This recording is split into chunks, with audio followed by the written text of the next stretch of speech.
il est homme politique, très couru au Cameroun. Très souvent, c'est lui qui fait la météo politique. Il a accepté de nous recevoir humblement chez lui pour se prêter à ce jeu dans le ring. Je l'ai nommé Abel Elibi Lobé. Abel Elibi Lobé, bonjour. Bonjour. C'est un plaisir d'être chez vous ce soir. Oui, merci d'être venu. Et c'est bien de dire que vous êtes venu chez moi parce que quelques esprits indélicats qui écument la vie politique ont pris une sale habitude de penser qu'en caricaturant les acteurs politiques qui ne leur plaisent pas, ils vont leur enlever la substance, les vouer aux gémonies. J'entends des gens dire que j'ai même entendu un prétendu homme politique estimer que je n'ai pas construit au village. Oui, le maire de Loum, que vous n'avez pas conçu à Dibombari. Dites-lui donc que ma maison à Dibombari ne mente pas la production de manioc des populations de Dibombari et que le chef de l'État demande au maire de Dibombari comme il demande aux autres maires.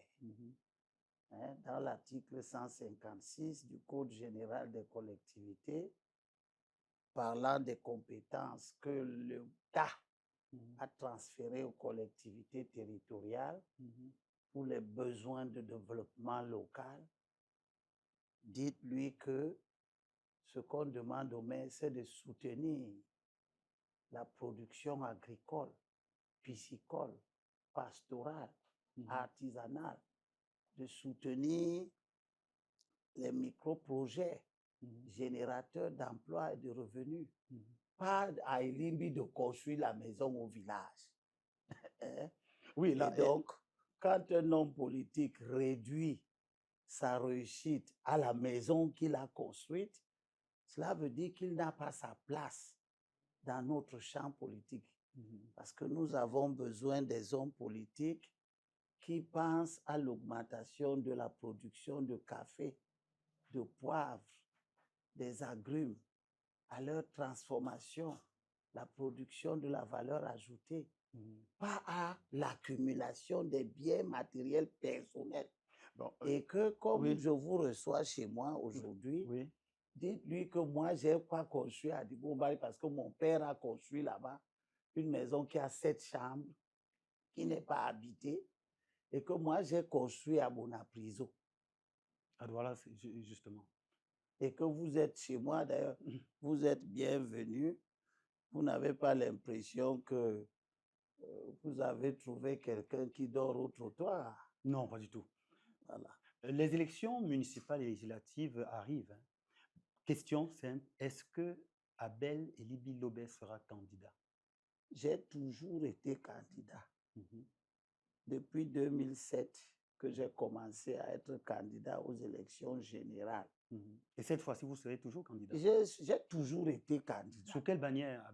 J'ai été précédemment sous la bannière du SDF. Oui, ça on sait. Cette fois-ci. Là, je serai sous la bannière d'un parti. Attendez, soyez pas Ici, il se pressés. raconte dans les coulisses que vous êtes en train de créer un parti politique. Est-ce vrai? Ce n'est pas impossible. Je ne voulais pas le faire. Je voulais faire ce que nous avons fait en 2020, avoir une coalition ou plusieurs coalitions. Et la stratégie de coalition s'appelle Kautal. C'est une stratégie. Mais il se trouve que des gens estiment qu'il vaut mieux avoir une formation politique qui a ces idées-là comme des idées forces, au lieu d'avoir ces idées et d'aller les faire porter par une autre bannière qui n'aurait pas forcément ces idées-là, n'est-ce pas? Donc, ça fait partie des possibilités. il y a 400 partis, je ne voulais pas en ajouter un. J'estime qu'avec les 400 partis, on peut tout faire. On peut trouver tout là-dedans. Mais bon, il faut toujours écouter ce que les collaborateurs pensent à gauche et à droite. Pour le moment, Kautal est une idée politique qui voudrait que on ne disperse pas le vote contestataire à travers une prolifération de candidatures. À l'élection présidentielle, ce qui nous fait battre, c'est la prolifération des candidatures. Elle entraîne la dispersion du vote qui est contre le RDPC, n'est-ce pas, et qui ne va pas chez un seul candidat. Ça s'éparpille. Cabral Libi prend quelques voix, Joshua aussi prend quelques voix, Issa Tiroma prend quelques voix, et patati et patata. Alors que le vote qui soutient le régime, lui, ne se disperse pas. Le régime n'a pas plusieurs candidats. Il a un seul candidat. Mais l'opposition a 12, 8, 10, 15, et patati et patata. Bon, donc, l'idée que nous avons développée depuis 2017, c'était d'essayer d'amener tous ces acteurs de l'opposition à comprendre que les enjeux du moment voudraient qu'on fasse un nombre de réformes. Et si on parvient à faire ces réformes, elles seront bénéfiques pour toute l'opposition. Par exemple, si on inscrit dans le code électoral le bulletin unique, n'est-ce pas? Ça enlève la dernière poche de fraude qui existe encore, la fraude par falsification des résultats. On dit que vous avez eu 2000 voix, mais on vous donne 30 000. Si on a un bulletin unique, cette fraude disparaît. Ouais. Donc, depuis en 2017, nous avons fait un travail de réflexion très approfondi. Moi-même, j'ai développé ce travail avec l'aide de quelques amis politiques, le MDP de Samuel Ebois, l'UPC sous la direction de Madame Abiba Douala Mbedi, qui était présidente à ce moment, quelques mouvements syndicaux comme le syndicat Entente, avec Siga Benoît et d'autres amis. Et d'ailleurs, le Manidem avait travaillé également pendant quelque temps avec nous. Nous avons travaillé pendant 6 mois et nous avons développé cette stratégie. Et surtout aux élections locales aussi, les scrutins de liste. Au lieu d'avoir plusieurs listes qui vont en compétition contre le RDPC, dans chaque circonscription où on peut présenter des listes, parce que l'une des faiblesses de l'opposition, c'est que les gens bavardent beaucoup, il y a 400 partis politiques, mais quand on arrive aux élections, eh bien, vous avez, en 2020 par exemple, vous avez 17 circonscriptions sur 85 où il n'y avait aucun parti d'opposition. Le RDPC était seul là-dedans. Les 17 circonscriptions lui assuraient déjà, je crois, 36 sièges de députés. Vous voyez? Et il y avait une centaine de communes où il n'y a aucun parti de l'opposition qui est candidat. C'est-à-dire qu'avant qu'on entre en campagne électorale, le RDPC a déjà gagné plus de 100 communes, tout simplement parce que l'opposition n'est pas là-dedans. Et cette opposition qui est si rare dans de nombreuses circonscriptions, elle est énormément abondante dans quelques circonscriptions, notamment en milieu urbain, comme à Douala. Vous avez donc en face du RDPC 2, 3, 4, 5, 6 listes qui se chamaillent. Voilà. Donc l'idée, c'est de faire en sorte que toutes ces listes de l'opposition se mettent d'accord, tous ces partis, et on fait une seule liste dans laquelle chaque parti qui peut mettre des candidats dans une circonscription donnée va les mettre à l'intérieur de cette liste et on va s'entendre sur la bannière, n'est-ce pas? Parce que la loi ne permet pas d'avoir une liste qui s'appelle, par exemple, SDF-PCRN. La loi ne permet pas ça. La liste, elle est soit SDF, soit PCRN. Voilà. À partir de ce moment, donc, si on s'entend, On dit que, par exemple, à Douala 5, nous allons partir sous la bannière du PCRN. Le SDF va donner ses candidats au PCRN, l'UPC va mettre quelques personnes, le PURS va mettre quelques personnes, et on va faire la liste des 65, et nous tous, nous allons soutenir cette liste-là, de manière à ce que ceux qui voulaient voter PCRN, ils votent cette liste, ceux qui voulaient voter SDF votent cette liste, et ainsi de suite. Avec ça, le vote contestataire ne s'éparpille pas. Mais cette stratégie a besoin d'être plus élaborée dans le fond. Parce que quand vous faites des listes d'union, eh bien, les autres partis qui ont pourvu un candidat ne vont pas recevoir l'argent qui peut être attaché à cette liste le moment venu. Parce que si cette liste emporte gagne des places, des sièges, n'est-ce pas? Eh bien, à chaque siège gagné est attaché un financement public de l'État. Et ce financement ira au parti qui a présenté le candidat. Alors que c'est un autre parti qui a formé le candidat, qui l'a préparé des années durant et qui l'a mis à votre disposition. Donc, il y a encore des arrangements en dessous pour faire en sorte que, eh bien, si le SDF met ses militants dans la liste du PURS, par exemple, eh bien, qu'il y ait quelqu'un qui surveille un peu tout ça. Si ça gagne, l'argent qui va être payé au PURS, mais qui est attaché au candidat venant du SDF, que le PURS donne cet argent-là au SDF.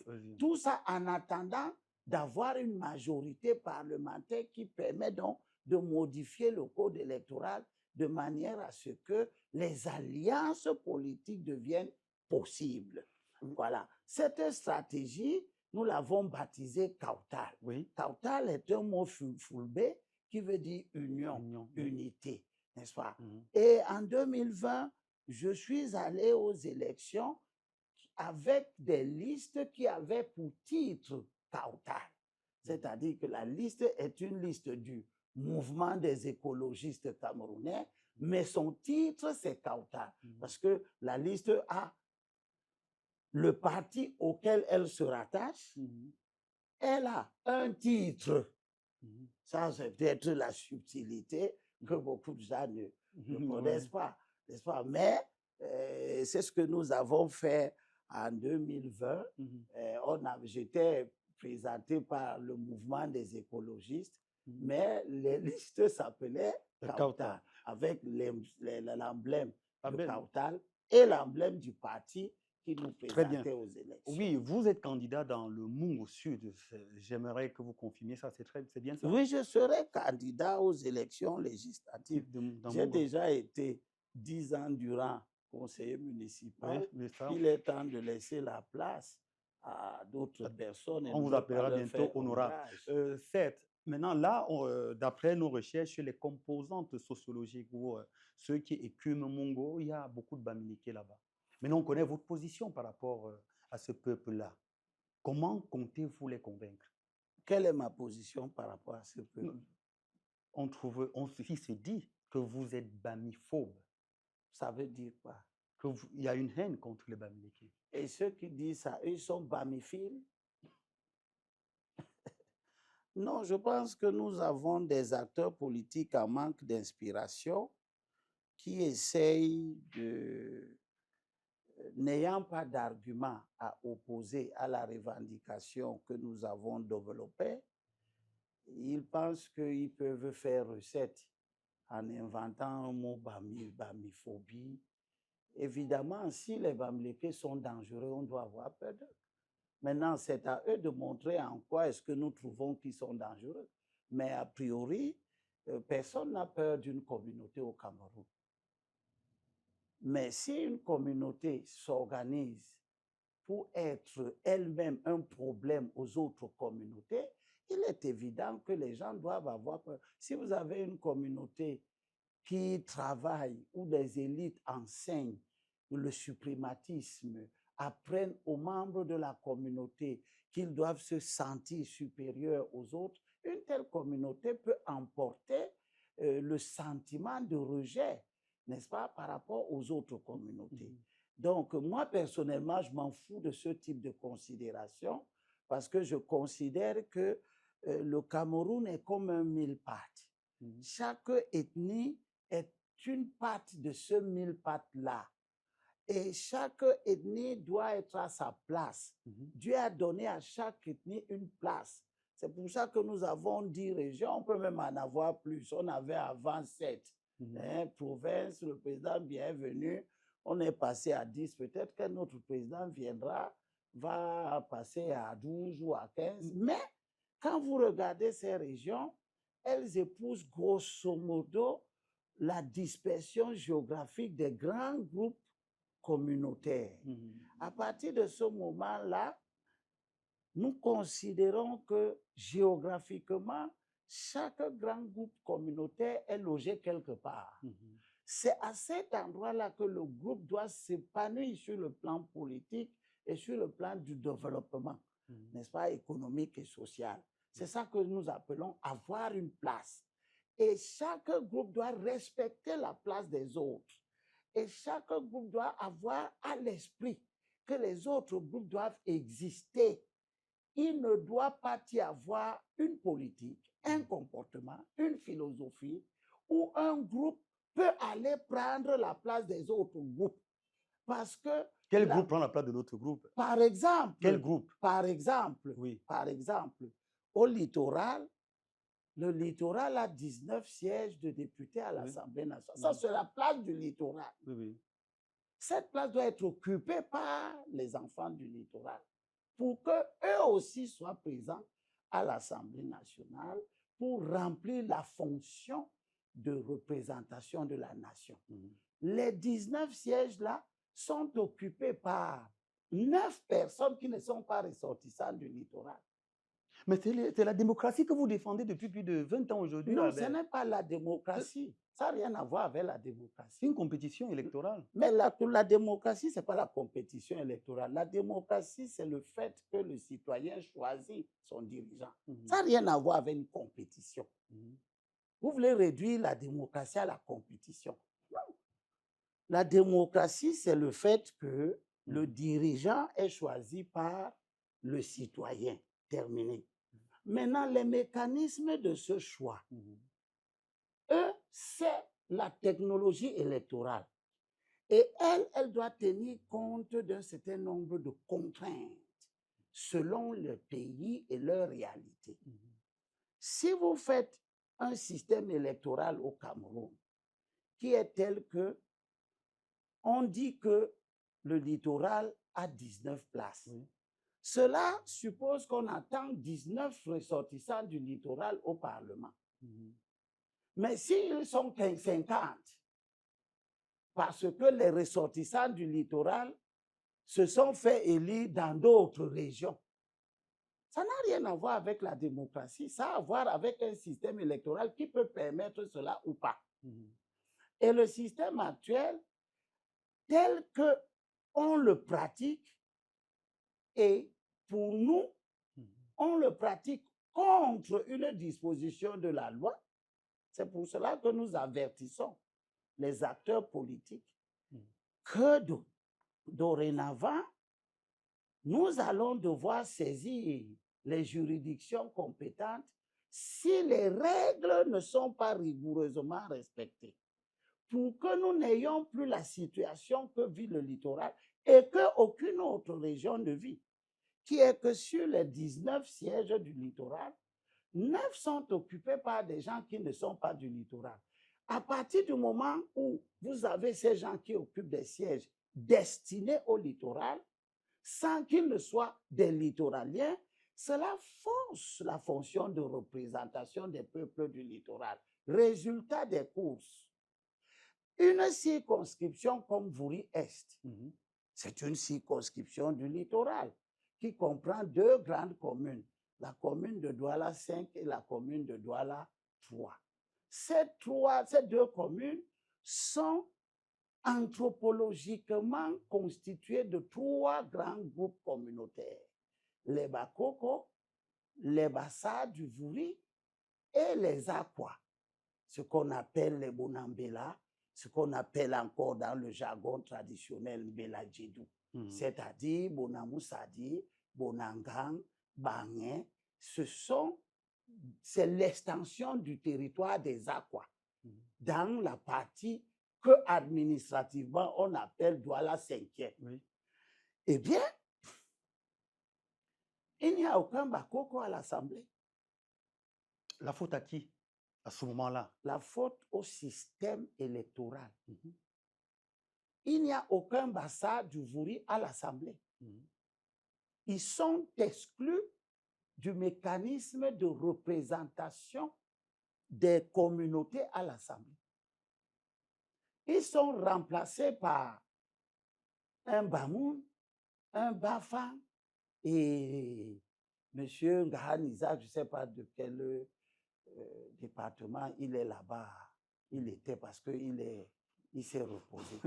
Eh bien, oui. Résultat,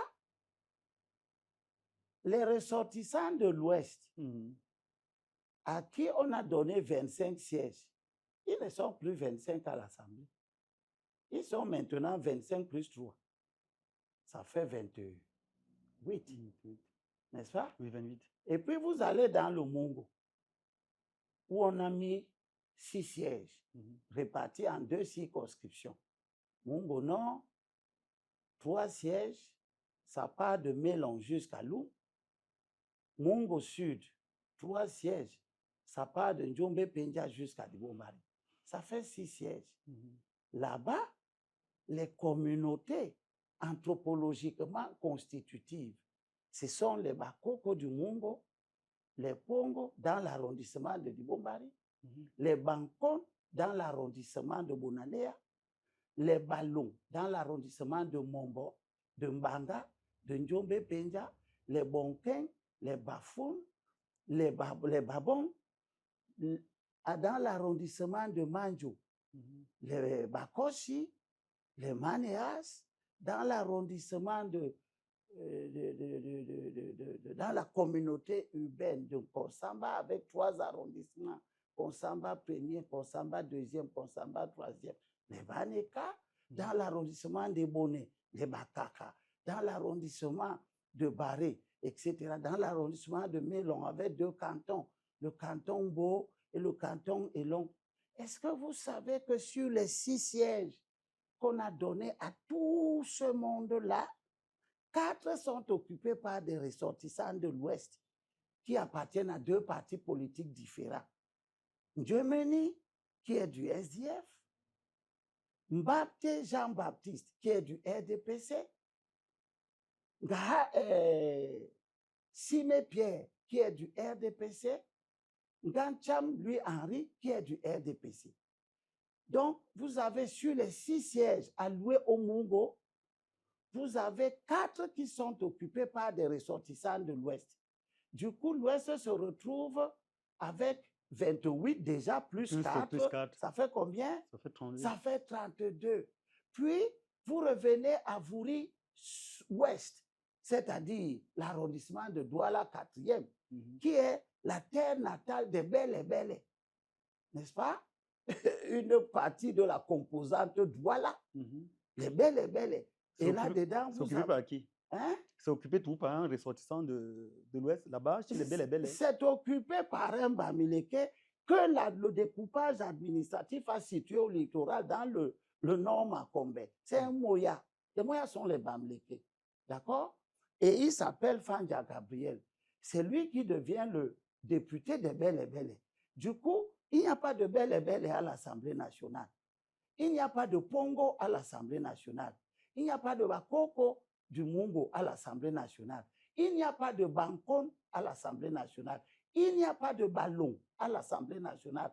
Il n'y a pas de Manéas. Il n'y a pas de Baneka. Il n'y a pas de Bakaka. Il n'y a pas des élons à l'Assemblée nationale. Quels sont ceux qui sont assis à leur place? Eh bien, c'est Simé Pierre, un Bafang, c'est Ngancham Louis-Henri, je crois, un Bangante, c'est Mbapté, Jean-Baptiste, un autre ressortissant de l'Ouest, et N'Djameni Belit, un autre ressortissant de l'Ouest. Alors, la question c'est, est-ce que le législateur camerounais a pensé le système électoral pour qu'une communauté à laquelle on a alloué, ou une région à laquelle on a alloué un certain nombre de sièges, par des mécanismes comme ceux que je suis en train de décrire, se retrouve en train d'augmenter son nombre de ressortissants à l'Assemblée au détriment d'autres communautés. Est-ce que c'est ce que le législateur veut? Parce que tout le monde qui voit ce système voit très bien qu'il est porteur de germes de mécontentement, sinon de germes de conflit, n'est-ce pas? Quelle est la raison pour laquelle le député des Pongo, c'est N'Djameni Belit? Quelle est la raison? Il manque des Pongo pour être eux-mêmes députés. Quelle est la raison pour laquelle le député des Bankoun, c'est Mbapté, Jean-Baptiste? Mais Abel, quelle est la raison pour laquelle le député des Ballons, des Bonking, des Babon, on comprend, etc. on comprend très bien, c'est un réel problème. Pourquoi c'est Simé Pierre? Pourquoi c'est Ngancham lui Henri? Eh bien, c'est Ngancham, c'est Simé, pourquoi? Parce que on n'a pas interprété le code électoral à sa juste signification.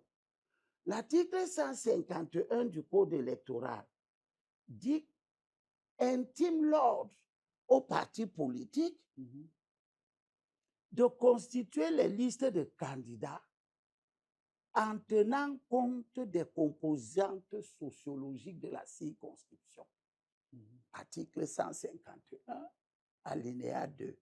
Chaque parti politique existant légalement et désireux de prendre part à l'élection dans une circonscription présente une liste complète comportant autant de candidats choisis parmi ses membres qu'il y a de sièges à pouvoir. Donc, premièrement, cet alinéa du 151 du Code électoral parlant des élections législatives dit qu'il n'y a pas de candidat indépendant. Donc, vous ne pouvez pas vous lever vous-même, vous partez vous présenter. C'est un parti qui doit vous présenter. Deuxième chose, l'alinéa 3 va donner un ordre très précis qui ne peut pas être anodin. L'alinéa 3 dit la constitution de chaque liste de candidats doit tenir compte des composantes sociologiques de la circonscription concernée. Elle doit en outre tenir compte du genre. Deux exigences. Tenir compte du genre. N'essayez pas de faire des listes sans les deux sexes. N'est-ce pas? Bien sûr. Parce que pourquoi on a fait ça? Parce qu'à l'ancien temps, on n'avait que des hommes à l'Assemblée nationale. Et on a réglé le problème en disant c'est terminé. Dorénavant, si vous présentez des listes, sachez qu'il existe des femmes dans la société qu'il n'y a aucune raison que ce soit les hommes qui les représentent. Elles doivent être représentées par elles-mêmes. Et le féminisme est arrivé, l'augmentation de la conscience des femmes est arrivée aussi. Et tout ça a amené le législateur à intimer l'ordre parti politique de tenir compte des femmes dans la constitution des listes. Résultat, si vous faites une liste sans femmes, attention. Monsieur, quand je dis vous faites une liste sans femmes, il faut bien comprendre que c'est le législateur dit. Parce qu'en 2007, on a eu une jurisprudence qui nous a permis de savoir qu'est-ce que le législateur a dit en disant tenir compte du genre. On a vu des listes qui avaient des hommes en position de titulaire et des femmes en position de suppléance.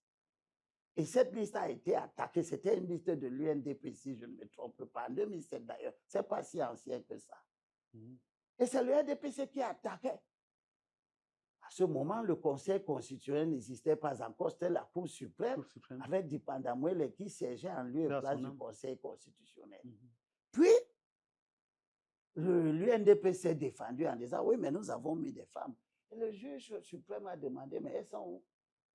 Et les voici en suppléant, voilà, en suppléant. Et puis le juge a demandé, mais quand le législateur dit de tenir compte du déjà, est-ce qu'il dit de les mettre en suppléance? Il dit de les mettre là où elles peuvent aussi devenir députées, n'est-ce pas? Et on a cassé la liste. C'est à partir de ce jour qu'on a appris que quand le législateur dit tenir compte du genre, ça veut dire mettre les deux sexes là où les deux sexes ont une égalité de chance d'être députés. Donc, les mettre en position de titulaire. Maintenant, l'autre exigence, tenir compte des composantes sociologiques. Cette exigence nous montre que toutes les circonscriptions ne sont pas pareilles. Ça, si toutes les circonscriptions sont pareilles, ça veut dire qu'elles ont la même composition sociologique. À ce moment, le législateur n'avait aucune raison d'évoquer ça. S'il évoque ça, ça veut dire que toutes les circonscriptions ne sont pas pareilles sociologiquement.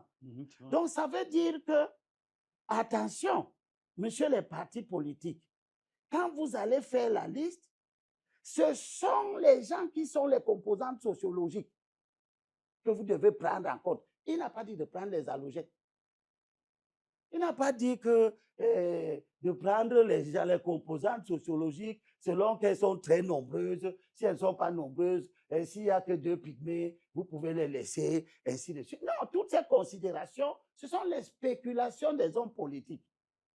Le législateur a dit, si j'arrive à Banganté, ce sont les composantes sociologiques de la circonscription du Ndé que je prends. Je ne dois pas prendre les Tchans. Parce que si je les Tchans, on leur part dans la main noire. Résultat, quand je regarde l'Ouest, la disposition de l'article 151 alinéa 3 est rigoureusement respectée. Il n'y a aucun ressortissant de la main noire.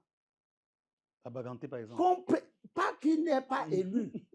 Qu'on présente. Non, c'est vrai. Il n'y a aucune liste d'aucun parti politique qui s'aventure à venir dans la MIFI présenter les bamboutos, les ressortissants du bamboutos. Qu'est-ce qui se passe dans le littoral alors? Ce qui se passe dans le littoral, c'est que quand les gens ont fini de respecter le 151 alinéa 3 dans leur région d'origine, eh bien, ils considèrent que le littoral est un endroit où chacun peut venir faire la pêche aux positions supplémentaires. Chacun peut venir, c'est comme une vache à lait. Chacun peut venir traire ce qu'il peut traire, n'est-ce pas? Et du coup, vous avez la liste du RDPC avec M. Jean Kouete comme secrétaire général qui ne peut pas être absent de la responsabilité du RDPC. Parce que dans les 9 sièges occupés par les halogènes au littoral, 8 sont occupés par les ressortissants de l'Ouest. 8 sièges sur 9. Il y a aussi un siège qui est occupé par un ressortissant du Sud-Ouest. Joshua aussi, anglophone, par essence. Vous imaginez un francophone éligible au nord-ouest, au sud-ouest ou au nord-ouest? Le parti de Joshua aussi, c'est le SDF. Oui. Est-ce qu'il peut présenter un seul candidat francophone à Kumba? Il peut présenter un candidat francophone dans le FACO, à Limbe? Il ne peut pas, n'est-ce pas? Il sait d'avance que, stratégiquement parlant, ça ne passera pas. Cette liste ne va pas emporter les voix des gens. Mais la démocratie, ce n'est pas simplement une décision de l'électeur souverain. C'est aussi que nous devons permettre aux anglophones d'être complètement présents à l'Assemblée nationale en concurrence du nombre de sièges que le chef de l'État leur a donné. Il leur a donné 15 plus 20. 15 sièges au sud-ouest, 20 sièges au nord-ouest. Ça fait combien? 35. 35. Il n'est pas question que des francophones soient élus là-bas. N'est-ce pas? Parce que sur les 180 sièges, moins 35, il restait combien? 140, 145, n'est-ce pas? 145, c'est pour les francophones. Est-ce qu'il est logique que les francophones s'organisent encore par des combinaisons de quelque nature que ce soit pour aller prendre quelques sièges parmi les 35 qu'on a donnés aux anglophones? Mais ça veut dire que les Bamileke sont très puissants comme ça dans le littoral? Ça veut dire que les partis politiques ne jouent pas franc jeu. Les petits calculs de clocher qui sont purement électoralistes amènent les partis politiques à penser que, eh bien, dans le Mungu, il y a beaucoup de Bami. Et si je ne présente pas une liste de Bami, ma liste ne va pas passer. Alors, le RDPC réfléchit comme ça, le SDF réfléchit comme ça, le PCRN réfléchit comme ça, tout le monde réfléchit comme ça. Résultat des courses, tout le monde est parfaitement à l'aise qu'il n'y ait pas de Pongo, qu'il n'y ait pas de Banco, qu'il n'y ait pas de ballon, qu'il n'y ait pas, pourvu qu'il y ait des Bami, parce qu'ils sont plus nombreux. Et la conséquence, c'est une injustice. C'est ce que nous allons nous battre à corriger en disant, premièrement, les Bamileke ne sont pas composantes sociologiques en dehors de l'Ouest. Les Bamoun ne sont pas composantes sociologiques en dehors du Noun. Chacun est composante sociologique quelque part. La composition sociologique n'est pas la simple présence d'un groupe d'individus. Les Bamoun sont présents dans l'arrondissement de Kiossi, n'est-ce pas? Bien sûr. Ils sont très présents pour un fait historique qui s'est produit à une certaine époque. Pour autant, ils ne sont pas composantes sociologiques dans le Sud. Vous voyez bien? Donc, on ne va pas empêcher les autochtones de Kiossi de diriger leur commune au motif qu'il y a plein de Bamoun là-dedans. Si vous êtes Bamoun et que vous voulez faire de la politique et que vous voulez vous faire élire, vous allez vous faire élire dans le Noun. Là-bas, vous ne faites ombrage à personne. Vous faites la compétition d'une manière saine. Et il n'y aura pas instrumentalisation de l'ethnie. Parce que vous allez compétir avec les gens de la même ethnie. Or, qu'est-ce qui se passe au littoral? Au littoral, il y a l'instrumentalisation de l'ethnie à partir du moment où vous avez un groupe allogène, mais qui démographiquement est important. Les simples acteurs politiques de clocher qui ne veulent que le résultat, peu importe les conséquences après, et sachant très bien que ces résultats marchent avec l'argent, parce qu'il y a l'argent dans les postes. Eh bien, le problème n'est pas que, même s'il n'y a pas le Pongo, ça ne fait rien. Mais pourvu que j'ai les voix. Et pour avoir les voix, eh bien, je mets Ngahan Isaac et je le mets en tête de liste. N'est-ce pas? Si je mets en tête de liste, les Bami vont voir que c'est Ngahan Isaac. Donc, c'était un Banga. Il est quoi? Il était Banganté, Ngahan Isaac. Je crois qu'il est Banganté. Et alors, tous les Bangantés vont dire, c'est notre frère. On va aller voter la liste où il y a Ngahan Isaac. Et puis le SDF va regarder que, mais le RDPC va mettre Ngahan Isaac. On va faire comment? Il y a trop de Banganté là-bas à Vouri-Est. Mettons aussi un autre, mettons aussi un gars de l'Ouest. Bon, comme ils n'ont pas de Banganté, ils vont mettre un Bafang. On met Jean-Michel Nitu. Et puis, le PCR regarde. Les Bassa, les Bakoko, ils sont combien? Non, mais il y a beaucoup de Bamoun. On n'a pas Ngan, on n'a pas de Banganté, on n'a pas de Bafang. Mettons un Bamoun, on met un Bamoun. Et puis, on dit, bon, mais ça ne suffit pas. Si tu veux gagner, il faut donner beaucoup. Le SDF va dire que, mais ils vont prendre Mbana Mustafa, un Bouddha. On met en deuxième position, n'est-ce pas? Et puis, on prend un autre Bamileke, on met en troisième position. Parce qu'on drague l'électorat Bami qui est nombreux. On veut que les Bami votent la liste là. Parce qu'il y a là-dedans un Bouddha, il y a là-dedans un Banganté, il y a là-dedans un Bafang. Bon, voilà les calculs. Résultat, si le RDPC n'avait pas mis Ndongo Mutome, épouse Pokosi, en deuxième position dans sa liste, si le RDPC avait mis premier Ngahane Isaac Bamileke, deuxième un autre Bamileke, puis troisième ou quatrième on met Sawa. Le SDF a mis 3 ressortissants de l'Ouest, alignés comme ça. Le PCRN a mis une Bamoun en tête de liste. Le suffrage, le code électoral prévoit que c'est un suffrage mixte qui allie un système majoritaire et un système de répartition proportionnelle. Ça veut dire quelque chose, messieurs. Ça veut dire que si vous gagnez la majorité absolue des suffrages, vous prenez tous les sièges. Donc, tous vos candidats passent. D'accord? Vous reste à 4 sièges. Donc, celui qui a la majorité absolue prend les 4 sièges.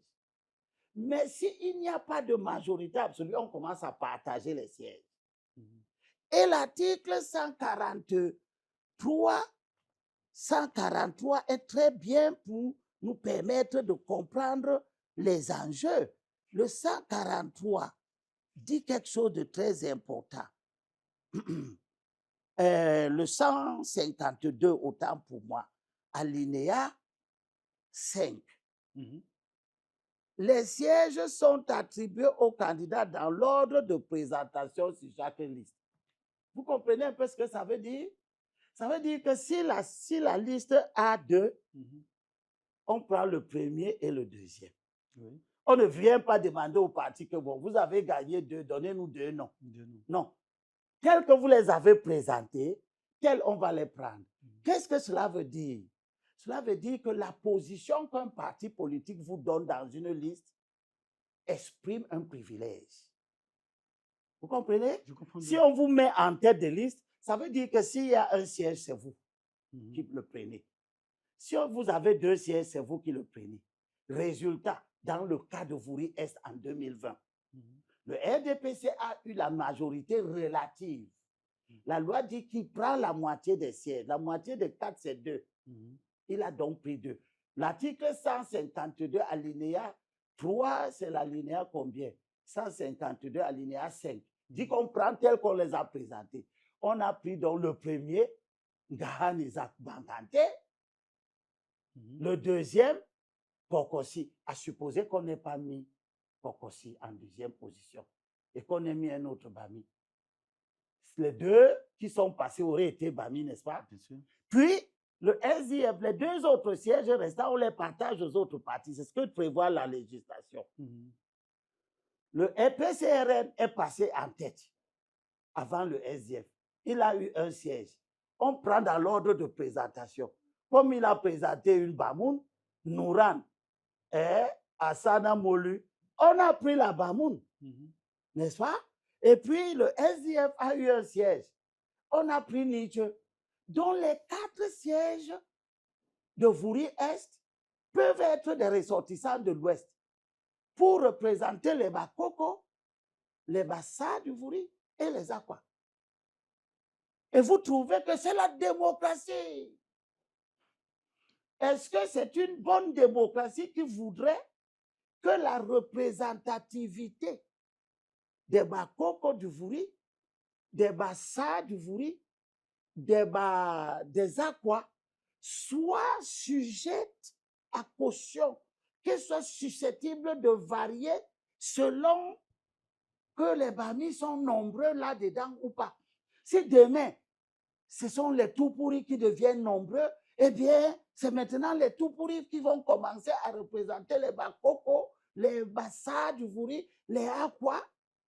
C'est ça ce que le législateur veut. Quand vous regardez ce que je suis en train de vous montrer, vous voyez très bien que ce n'est pas ce que le législateur veut. Parce que le législateur, par essence, est juste. Il peut arriver qu'il soit injuste. On va corriger, on fait les amendements. Donc, par essence, le législateur recherche la justice. Et la justice, ici, voudrait que tout le monde soit représenté. Or, vous avez un système tel qu'on interprète les choses, des communautés risquent de ne pas être représentées. Et puis, ça ne s'arrête pas là, cher monsieur.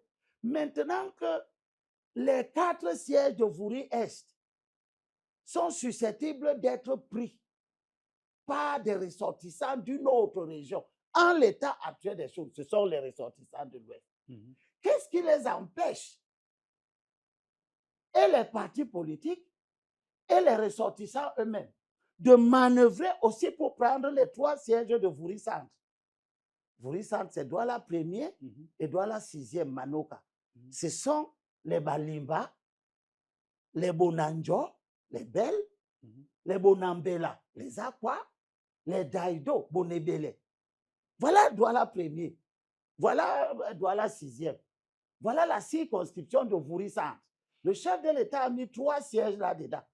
4 communautés, 3 sièges. Débrouillez-vous, entendez-vous entre vous, prenez 3 personnes pour vous représenter à l'Assemblée. Qu'est-ce qui empêche les partis politiques d'interpréter la composition sociologique comme bon il leur semble et de dire que oui, mais il y a beaucoup de Bami qui vivent à Grand Moulin, à Bessengue, dont j'aimais les Bami. Donc les Bami sont les conquérants. Et puis, mais pas seulement. Grand Moulin, pardon, Bessengue, n'est-ce pas? Les Watt Hotel, c'est les Bamoun, non? Ça se voit là. Mais ils ont acheté le terrain, les partis, ils ont acheté. Mais je ne sais pas comment ils arrivent là, ce n'est pas ça qui m'intéresse. Qu'ils soient arrivés là, que c'est Dieu qui les ait lancés là comme des grains de maïs, ou qu'ils soient arrivés, ils ont acheté. Le problème n'est pas qu'ils aient acheté. Je vous parle du système électoral, pas du système d'installation. Le système électoral. Est-ce que le système veut que, comme ils sont donc là, on en fait une composante sociologique? Si c'est oui, on les met dans les listes, puisque la liste dit de prendre en compte la composante sociologique.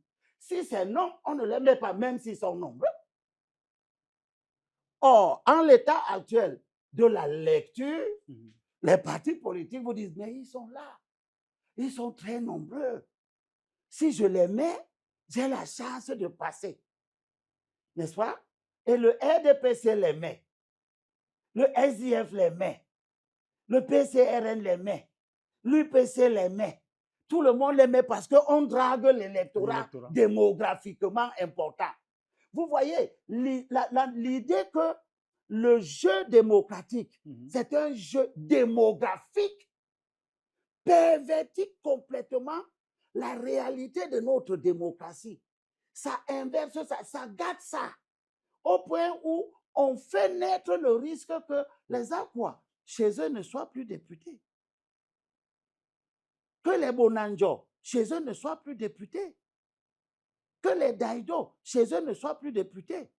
Et puis, quelques esprits malveillants vont dire, oui, mais les Daïdo n'ont qu'à aller aussi à l'ouest. Comme si la culture de l'instabilité sociale était une vertu. Il fallait promouvoir que oui, tout le monde doit sortir maintenant, chacun de chez lui, pour aller là-bas parce qu'on s'en va. Quand vous veniez ici, c'était pour être réputé. Quand vous allez à Kribi, parce que le port est arrivé à Kribi, ça a amené les opportunités économiques. C'est avec un projet de venir prendre les 3 sièges de l'océan pour qu'il n'y ait plus de Kribiens à l'Assemblée pour représenter les peuples de l'océan. Et que les peuples de l'océan soient maintenant représentés par les ressortissants, à supposer, de l'Ouest.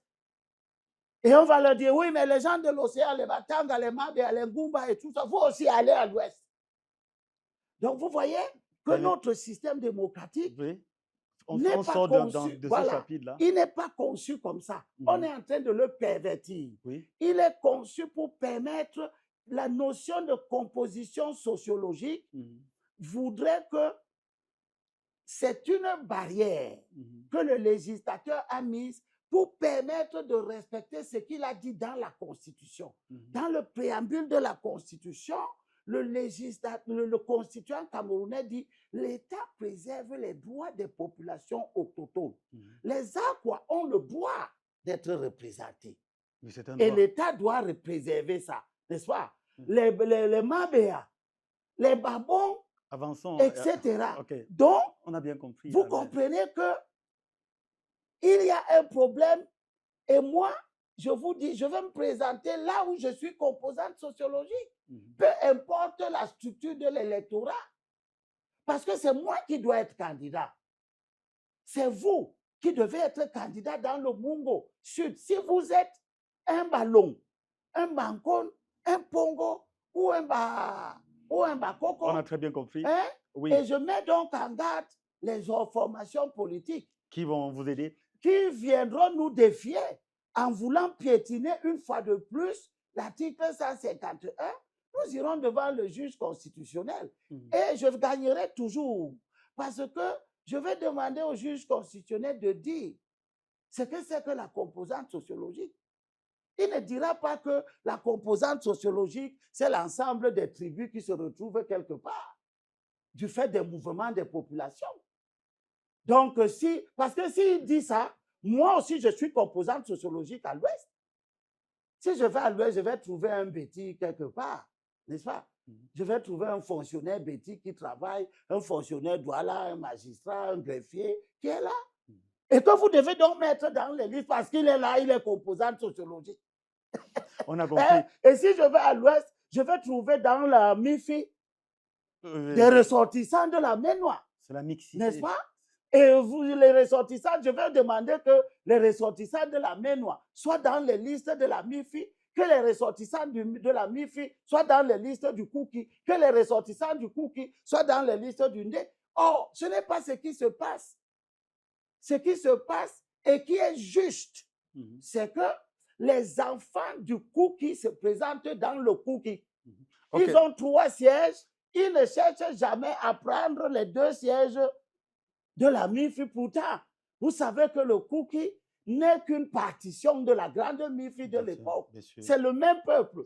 Mais ils se sont divisés pour des raisons que vous pouvez très bien comprendre. Oui. Mais aujourd'hui, chacun est à sa place. Oui. Moralité, Kautal dit que chacun a une place.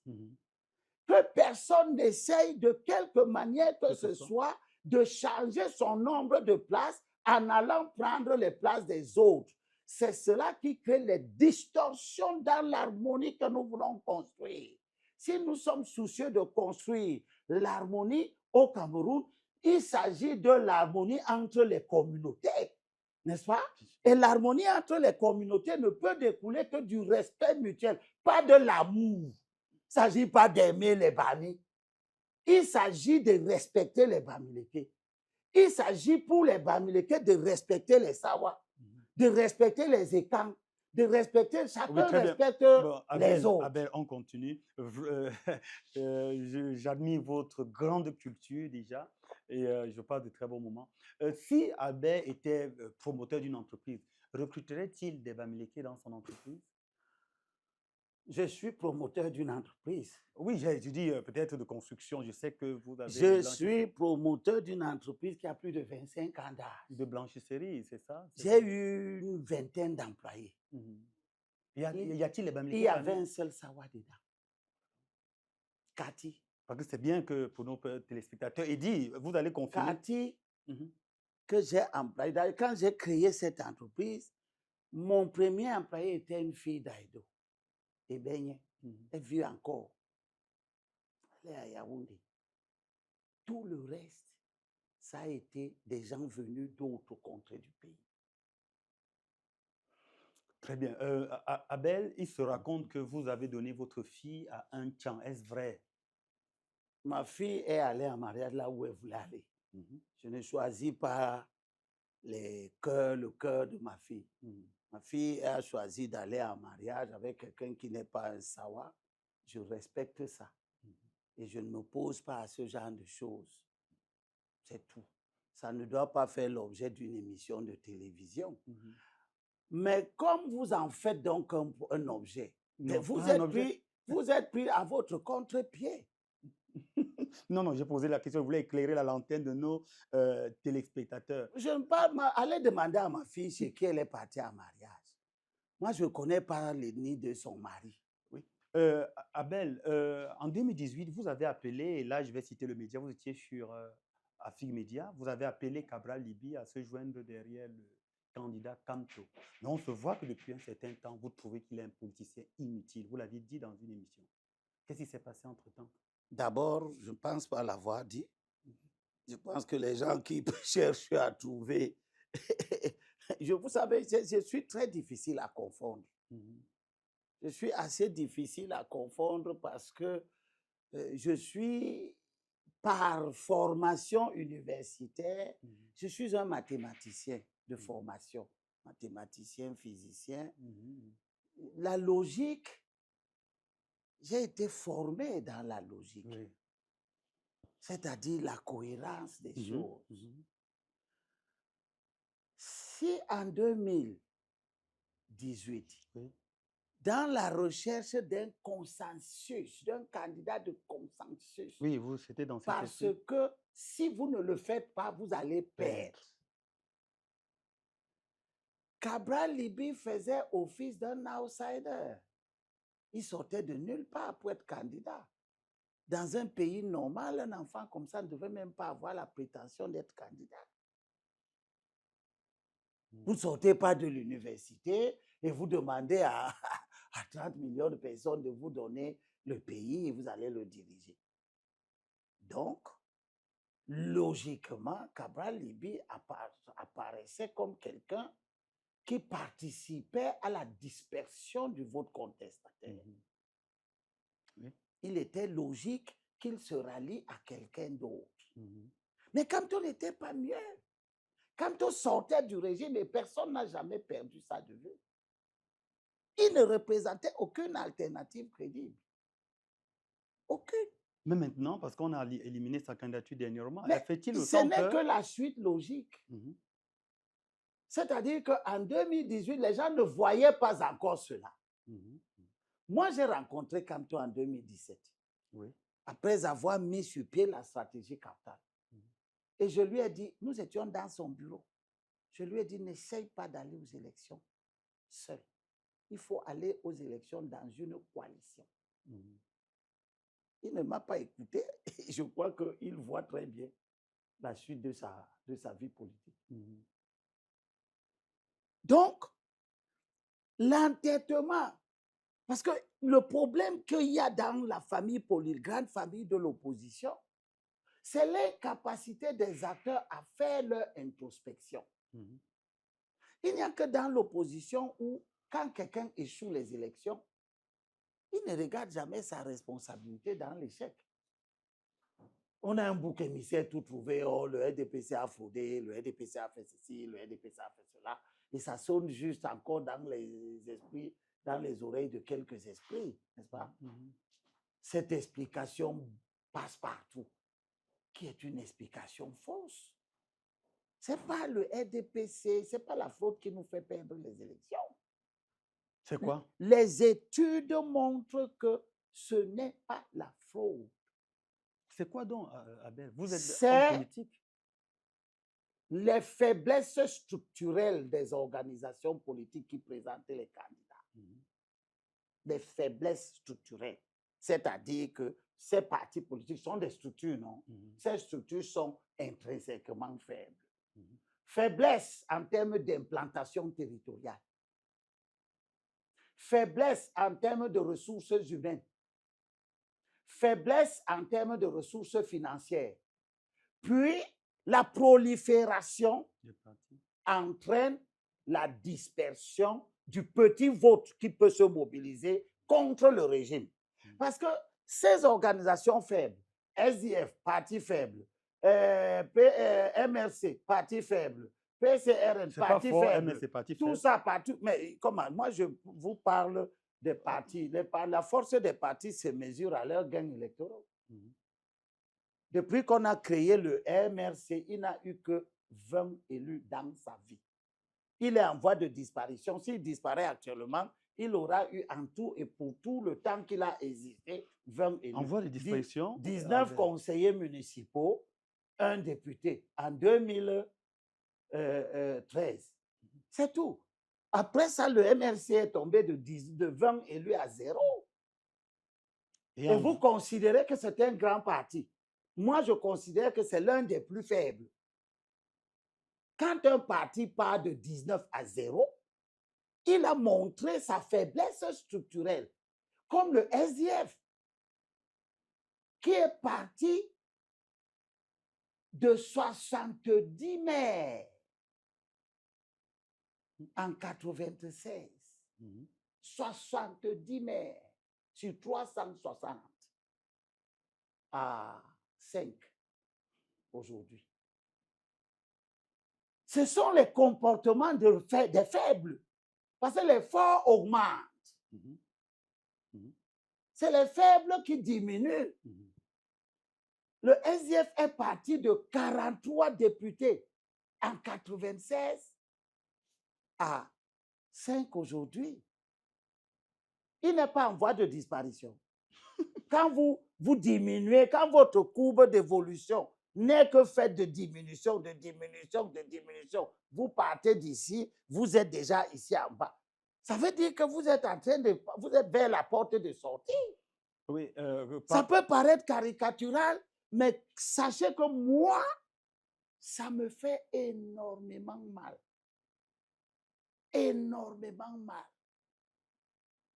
Parce que je suis formé pour trouver les solutions.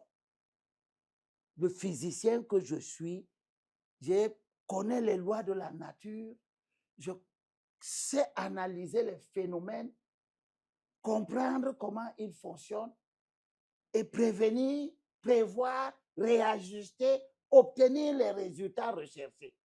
Je sais ce qu'il faut faire pour gagner.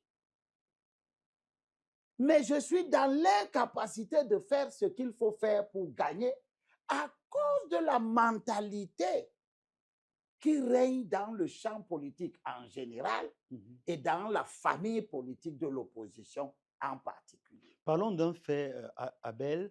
Il y a quelques jours, un Kidam s'est amené à la CIA-TV avec dans sa besace un décret portant nomination du vice-président. Et il se peut aussi, d'après nos informations, le gouvernement. Est-ce un complot contre l'État du Cameroun, vous qui êtes observateur politique? Je pense qu'il s'agit beaucoup plus d'épiphénomènes politiques qui montrent tout simplement le niveau de délitement institutionnel. Le pays se décompose, chacun fait n'importe quoi. Dans un pays normal, un décret présidentiel arrive à la lecture par un canal bien précis, oui. N'est-ce pas? Chacun ne se lève pas, il amène le décret présidentiel. Si vous êtes déjà à un stade où chacun peut se lever et amener un papier à la CRTV en disant que c'est un décret présidentiel, cela traduit la décomposition du pays. Parce que dans un pays organisé, l'acte du chef de l'État n'est pas manipulé par n'importe qui. Bien sûr. Il y a des personnes qualifiées pour manipuler un acte du chef de l'État, un écrit. N'importe qui ne manipule pas la lettre du chef de l'État. Aujourd'hui, au Cameroun, n'importe qui manipule la signature du chef de l'État. Ça traduit le pourrissement mental, spirituel. Parce qu'avant, à supposer même que ce soit de la falsification. Si vous êtes déjà à un stade où dans un pays, n'importe qui pense qu'il peut s'asseoir et falsifier la signature du chef de l'État, vous êtes déjà dans le fond. Je ne suis pas sûr que si je pars aux États-Unis, là où toutes les technologies, les imprimantes sont fabriquées et tout, je ne suis pas sûr qu'on falsifie la signature de Donald Trump. C'est pas possible là-bas. Donc, vous êtes dans un endroit où n'importe qui peut se lever, prendre un papier, dire que ça vient du président de la République. Et ça commence à défrayer la chronique. Moi, je ne m'intéresse pas à ce genre de choses. Parce que je sais que ce pays est déjà malade. Je sais qu'il est profondément malade. Donc, tous les symptômes qui apparaissent à gauche et à droite, ce sont les éléments d'une métastase d'un cancer qui ronge. Ça ne m'impressionne pas. Je ne mets pas une seule minute à réfléchir sur une affaire comme celle-là. Parce que la CRTV ne reçoit pas le décret du président de la République de n'importe qui. Hein? Oui, bien sûr. Il y a toute une institution autour du président de la République chargée de rendre public ses actes. Donc, si un acte du président arrive à la CRTV par un canal qui n'est pas habituel, ça ne devrait même pas être rendu public. On ne devrait même pas savoir. Ça ne devait même pas entrer. Ça ne devait même pas traverser la guérite de la CRTV. Parce qu'au niveau de la guérite, on est censé savoir comment viennent les actes du chef de l'État pour lecture. Vous l'avez dit, ça traduit le pourrissement. Nous sommes dans un niveau de pourrissement qui est tel que, eh bien, vous-même, les médias, vous aimez le pourrissement. Vous contribuez à le rendre public. Non, on aime le scoop. Mais je ne sais pas si c'est le scoop. Moi, pour moi, c'est le pourrissement. Parce que moi, je ne parlerai pas de ça. C'est un épiphénomène qui n'est que destiné à mourir par lui-même. Maintenant, il y a des gens qui ont peut-être organisé ça. D'où leur est venue la prétention. Je ne vois en rien un coup d'État là-dedans parce que ça ne pouvait pas aller loin. Bon, à supposer qu'on ait lu ce truc-là, qu'est-ce qui allait se passer? On n'allait pas faire le vrai acte après. Et on n'allait pas empêcher ceux dont on a lu les noms de prendre les fonctions. Donc, ça n'est pas quelque chose qui est porté à aller loin. Je n'exagère pas ça, je ne considère pas ça comme un coup d'État. Ce n'est pas porté, ça porte les germes de son échec. Comment vivez-vous la non-qualification des Lions indomptables à la Coupe du Monde? C'est un phénomène tout à fait ordinaire. Ça ne devrait pas... Moi, ça ne me préoccupe pas. Un pays qui ne s'organise pas, un enfant qui n'étudie pas ses leçons, il doit échouer dans son examen. Même la Bible nous dit que quand il y a la course, il n'y a qu'une seule personne qui gagne. Courez de manière à gagner. Si vous organisez de manière à échouer, vous devez échouer.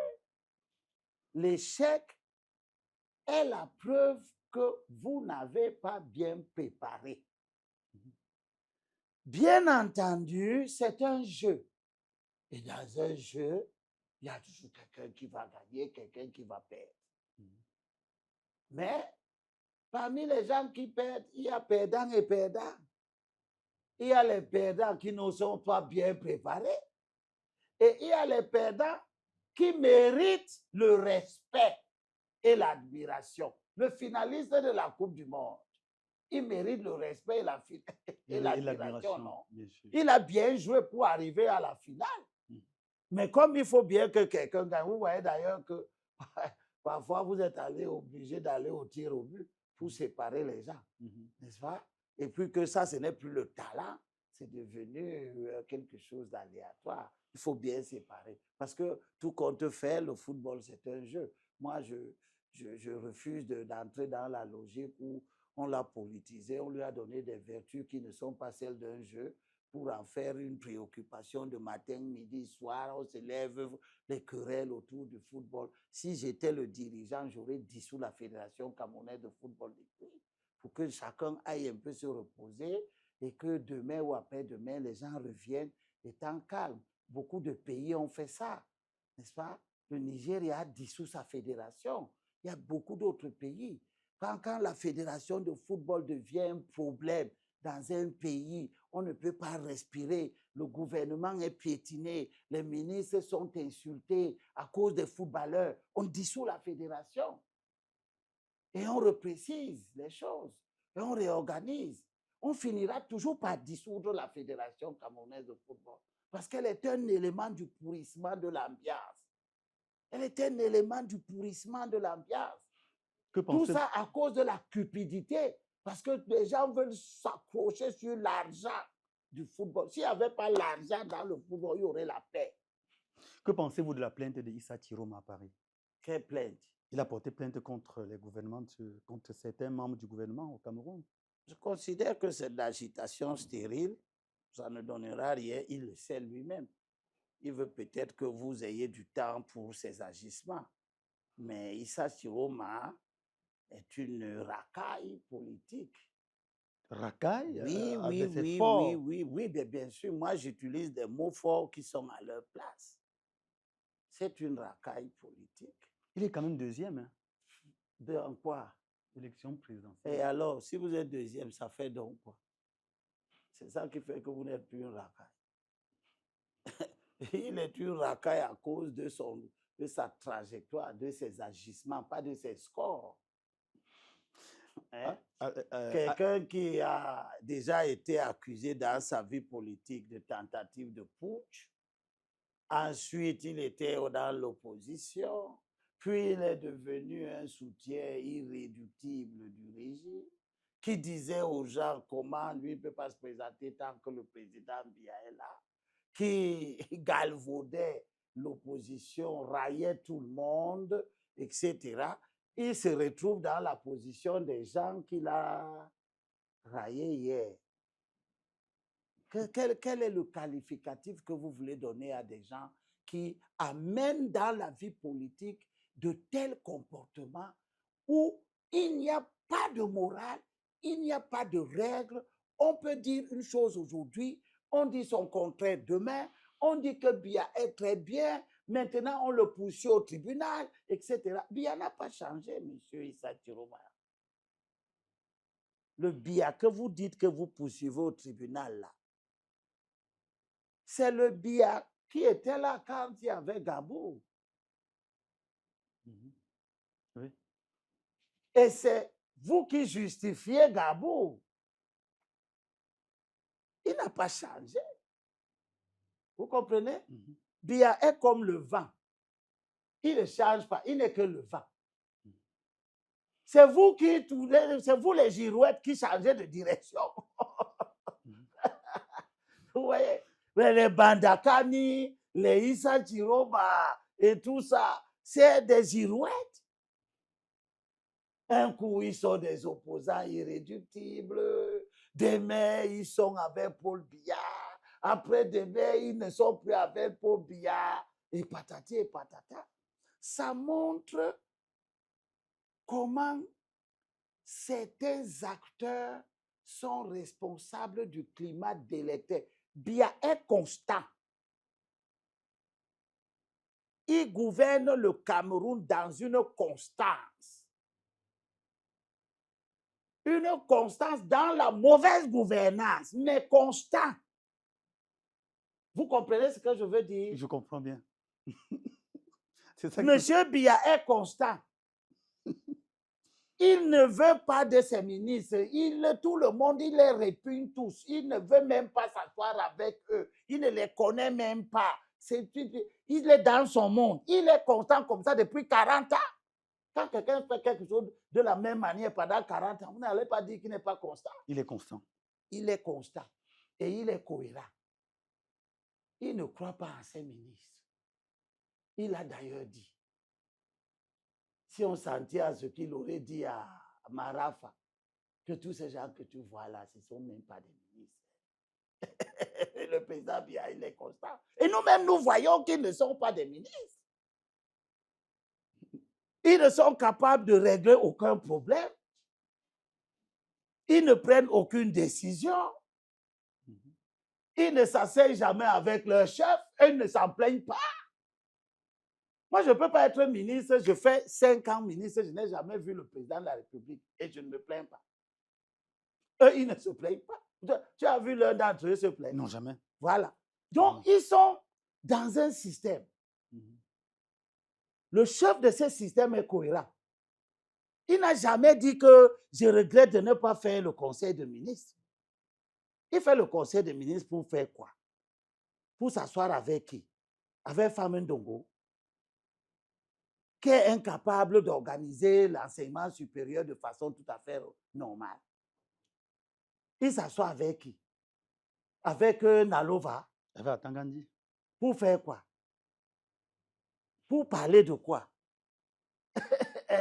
Les sous-préfets sont corrompus, ils sont pourris partout, ils sont dans des affaires, ils fabriquent des fausses chefferies, ils mettent l'argent dans les poches, ils fabriquent des faux dossiers d'immatriculation directe, des fausses commissions de constat et d'évaluation, des fausses commissions consultatives. Le faux est partout, les écritures. Quand vous êtes dans un pays, monsieur, où un député se retrouve faussaire, des faux papiers pour avoir un faux titre foncier.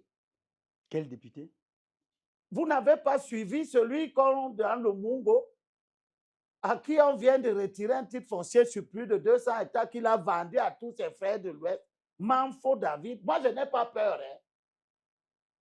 Vous n'êtes pas au courant? Le Manfo David, le PDG de Élégance Précis. Vous êtes au courant? Oui. Pourquoi alors je parle de ça et vous me demandez quel député? Bon, je n'avais pas le nom du député, mais je sais qu'il y a un problème comme ça dans le On monde. lui a retiré le titre foncier, non? Pourquoi? Pour faux. Quand un député en arrive à être un faussaire, vous n'êtes pas dans le creux de la vague, là? Nous sommes en train de sortir de cette émission. On a encore 2 questions pour vous. La première, l'avant-dernière. Moi, Abel Elibilobé, député, qu'est-ce que je vais changer concrètement? Premièrement, je vais me battre pour la limitation de tous les mandats. C'est fini. Après le président Biya, nous devons nous organiser dans ce pays pour que personne n'ait plus la prétention de faire plus de 2 mandats à la présidence de la République. Deuxièmement, les 40 ans de Paul Biya ne nous ont servi à rien. D'accord? Oui. Deuxièmement, le Cameroun, la nation camerounaise a une partie dedans, une partie dehors. C'est nous qui nous sommes battus pour que les Camerounais de l'extérieur votent à l'élection présidentielle. Pourquoi? Parce qu'ils sont une partie de la nation. Mais est-ce qu'ils sont représentés à l'Assemblée? Non. Non. C'est la diaspora. Donc, il y a quelque chose qui n'est pas juste. Voilà des gens, on refusait hier qu'ils votent. Maintenant, tout le monde a compris que mais ils doivent voter. Et on a créé des circonscriptions à l'étranger, à l'élection présidentielle. Mais on continue à considérer qu'ils ne doivent pas être à l'Assemblée nationale. Donc la nation camerounaise n'est pas entièrement représentée à l'Assemblée nationale. Il n'y a que la partie intérieure qui est représentée. La partie extérieure n'est pas représentée. Si je suis député, et c'est notre programme, dans Kautal, c'est de nous battre pour que les Camerounais de l'étranger soient aussi représentés à l'Assemblée nationale. Ils votent le président, non? N'est-ce pas, ils votent le président? Oui, bien sûr. Ceux de l'intérieur sont à l'Assemblée pour contrôler l'action du président, non? Oui. Ceux de l'extérieur, ils ne sont pas dedans pour contrôler l'action du président qu'ils ont voté. Pourquoi? Ça ne marche pas. Oui. C'est une injustice, un dysfonctionnement, un désordre. Il faut corriger ça en permettant qu'il y ait des députés des Camerounais de l'étranger. Troisième chose, la lutte contre le tribalisme. Parce que vous voyez les gens, ils parlent de tribalisme. Quand ça l'arrange, il fait le tribalisme. Quand ça l'arrange plus, il dit « Oh, vous êtes tribaliste ». Les gens créent des entreprises. Quelqu'un crée une entreprise. Il installe l'entreprise à Ebolova et il part prendre la main d'œuvre à l'ouest. Vous trouvez ça juste? C'est pas la compétence, qu'est-ce que vous en dites? Donc la compétence à l'ouest, il n'y en a pas à Ebolova. N'est-ce pas? Vous voyez comment vous justifiez des comportements dangereux, suprématistes? On vous relance. Je crée une entreprise à Ebolova. Je ne recrute personne dans le sud, même pas le balayeur, sous prétexte qu'ils ne sont pas travailleurs. Mais c'est eux qui ont cultivé le cacao qui a construit le Cameroun depuis la colonisation. Vous venez, créer une entreprise de service pour l'argent, Western Union. Et vous dites que les bêtises ne sont pas travailleurs. Vous ne les recrutez pas. Vous partez prendre les gens dans votre village. Vous voyez le tribalisme? Si je suis député, je me battrai pour une loi de mixité ethnique en milieu professionnel. Si tu crées une entreprise à Marois, tu dois utiliser 60% de ton effectif que tu recrutes dans la région de l'Extrême Nord. Puis le reste, si tu veux prendre les gens de ton village, tu prends. Si tu ne veux pas, amène ton entreprise dans ton village et recrute tout le monde là-bas. Reste avec ton entreprise dans ton village. Aucune initiative publique ou privée ne doit déroger à l'exigence de construction d'une nation qui réserve la place à chacun. Tu as le capital, très bien, mais le Sawa a le sol où tu viens installer ton entreprise. Vous trouvez normal qu'une entreprise soit installée en Doksimi, dans le canton Bassa, pour fabriquer les tôles. Une entreprise qui était un portefeuille de la SNI, qu'on a privatisé à des francs symboliques avec toutes les magouilles, que même toi, tu pouvais racheter. Quelques personnes rachètent, ils disent, nous sommes des investisseurs. L'entreprise est en Doksimi. Aucun Bassa ne travaille dedans. On prend les gens à l'ouest, ils viennent travailler. Venez, venez, c'est vous les travailleurs. Les Bassa ne sont pas travailleurs. Mais ils ont seulement le sol et c'est bien de vous abriter. Vous croyez que vos entreprises sont à Douala pour rien? Elles sont à Douala parce que le cadre est propice. Pourquoi vous ne les amenez pas chez vous? Vous tous qui créez les entreprises là, pourquoi vous ne créez pas ces entreprises là chez vous? Vous les créez à Douala parce que à Douala, il y a un cadre qui est historique, qui s'est développé à partir de la colonisation. Vous ne pouvez pas extraire les peuples autochtones de ce cadre-là. Et venez dire, oh, ils ne sont pas travailleurs. Parce que tu es assis sur l'ordinateur, tu tapes pour regarder le nombre de cartons de clous qu'il y a au stock. Ça, un Sawa ne peut pas faire ça. Il faut que tu prennes les gens à Bangou pour venir faire ça. Vous voyez la mentalité qui sécrète le tribalisme. Et ceux qui font ça, ils ne disent pas qu'ils sont tribalistes. Ils estiment que moi qui conteste ce comportement-là, c'est moi le tribaliste. Parce que je mets à nu les idées préconçues, les éléments d'exclusion que les gens utilisent au quotidien pour fabriquer une nation à 36 vitesses qui les arrache. Si je suis député, je me battrai pour qu'on ait une loi de mixité ethnique. Tu installes une entreprise dans le Mungo, tu utilises les gens du littoral pour 60%. Le quota peut être discuté à l'Assemblée, mais le principe ne peut pas l'être. Nous ne pouvons pas continuer à parler du tribalisme seulement dans la bouche. Parce que je l'ai dit, le tribalisme n'est pas un discours, c'est un comportement. Il ne faut pas faire comme si ceux qui ne parlent pas, eux ne font pas le tribalisme. C'est seulement ceux qui parlent qui font le tribalisme. J'ai dit un jour à quelqu'un, mais ouais, vous êtes un bel homme, monsieur. Si vous avez une femme à qui vous achetez une belle voiture, vous la logez, vous lui donnez beaucoup d'argent et vous lui dites « je ne t'aime pas », qu'est-ce qu'elle va penser? Dites-moi ce que cette femme va penser. Que vous êtes vrai, que vous ne l'aimez pas? Non. Non. Elle va trouver que vous affabulez, n'est-ce pas? Parce que vos actes prouvent l'amour. Le tribalisme, c'est les agissements. Mais que dit de l'État même qui ne beaucoup d'entreprises ne sont occupées que par des boulots. Mais allez vous battre aussi contre ça. Mais je ne me bats pas pour les entreprises, contre les entreprises privées seulement. Okay. Quand je dis vous installez une entreprise, pourquoi je crée une entreprise?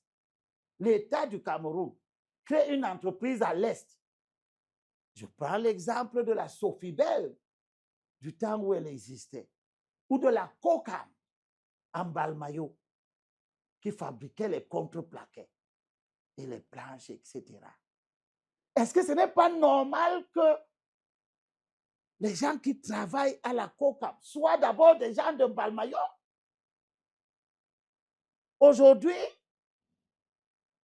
on prend un directeur général, on le met. Il se met à amener les gens de son village pour venir travailler en Balmayo. Personne ne lui dit rien. Et les gens de Balmayo regardent. Allez écoutez ce que les Batangas disent du port de Kribi. Le port de Kribi est chez eux. Il y a combien de Batangas qui travaillent dedans? Ils viennent ici. Je les ai déjà reçus ici. Où ils se plaignent de ne pas avoir, de ne pas profiter de l'existence du port de Kribi chez eux. Parce que la mauvaise gouvernance s'apparente à un libertinage. Ou parce que vous êtes directeur général, on vous oublie, vous faites ce que vous voulez. La Sonara est à Limbe. Et ça, c'est logique. Qu'elle soit truffée de francophones, 90% de francophones. Non. Il est normal que si la Sonara est à Limbe, eh bien, qu'elle profite aux anglophones. Et singulièrement aux enfants du Sud-Ouest. N'est-ce pas? Comme la Sodécoton doit profiter aux enfants du Nord. N'est-ce pas? Sauf que tout le monde est d'accord. Mais arrivé à Douala, on peut très bien accepter que la Sonel soit à Douala, mais qu'elle n'emploie même pas de Douala du tout. Au nom de l'unité nationale, le Cameroun est indivisible.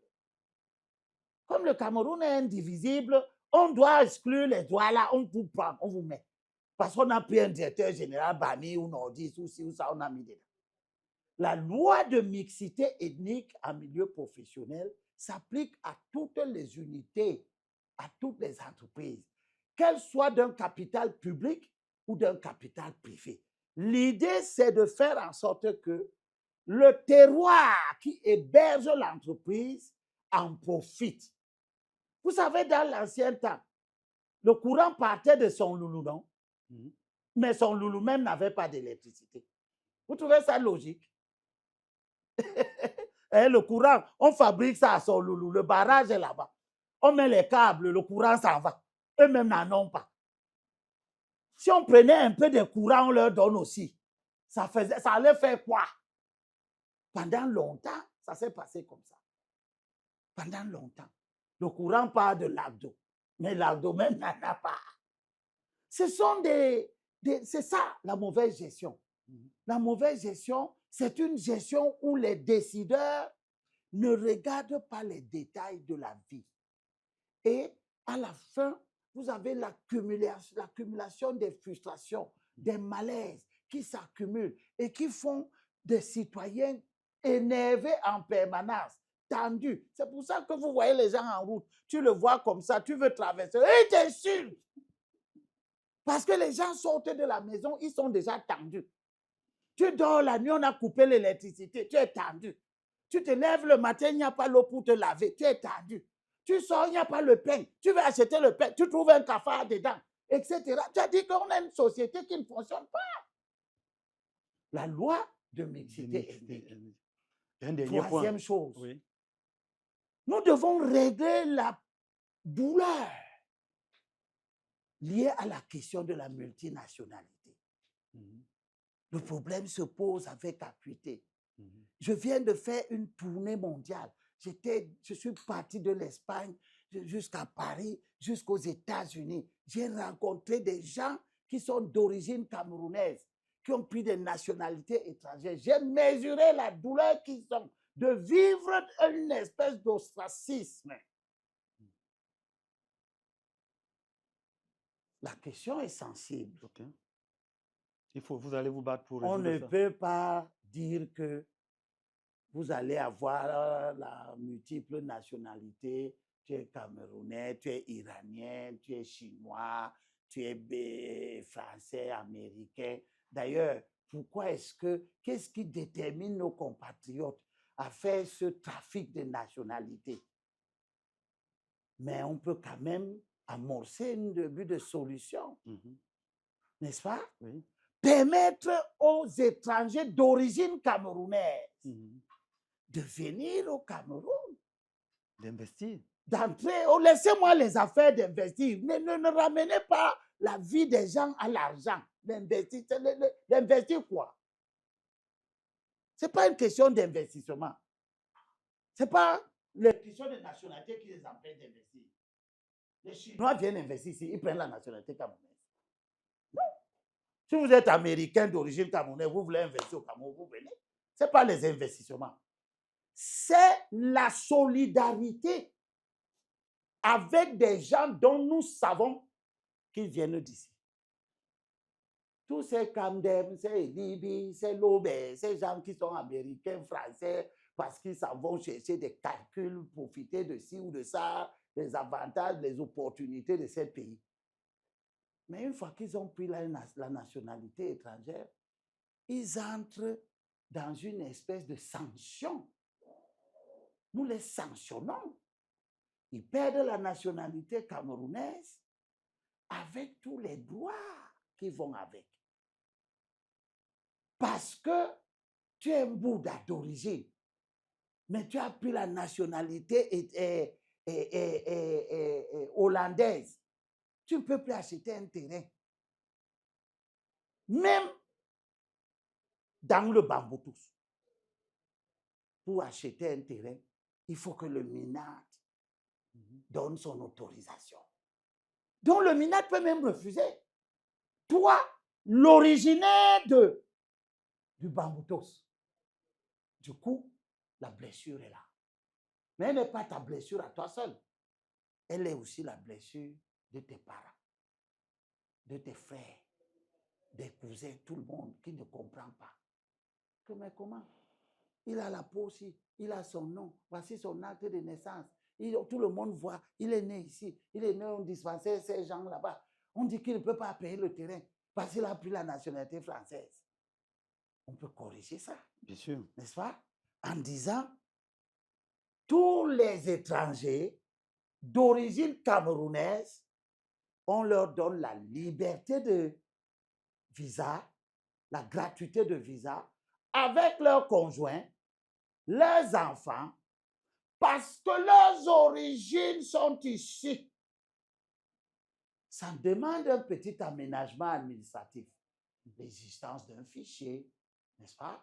Où, par exemple, tous les étrangers d'origine camerounaise seraient inscrits.